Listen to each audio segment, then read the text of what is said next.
আসসালামু আলাইকুম everyone and welcome to my another shorts. তোমাদের ভাইয়া ট্রেকিংয়ের জন্য যাচ্ছেন হরকিদুন উত্তরাখণ্ড, তাই আমি কয়েকদিনের জন্য যাচ্ছি বাড়ি মানে ওয়ারি। এখন আছি আমরা নওদা স্টেশনে, আর এখান থেকে চলে যাব বর্ধমান। রাস্তায় আলু বোখরা আর পার্সিমন দেখতে পেয়ে কিনেছিলাম, সেটাই কাটবো বলে বসেছি। স্টাইল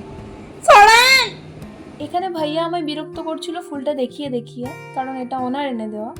পরদিন তো সন্ধ্যায় আমি আর ভাইয়া মিলে নাসরিনের বিয়েতে এসেছিলাম, আর তোমাদের ভাইয়া বাড়ি গিয়েছিলেন কারণ কিছু প্যাকিং ওনার বাকি ছিল আর ট্রেনে ছিল বেরোনোর।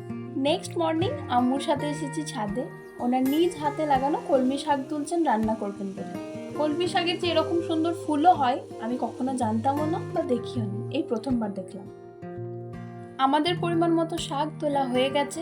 এদিকে দেখতে পাচ্ছেন এটা হলো পালং পুঁই শাক, দুটো শাকের মিক্স ভ্যারাইটি। এটাতে আবার এরকম ছোট ছোট পিঙ্ক কালারের ফুলও ফোটে।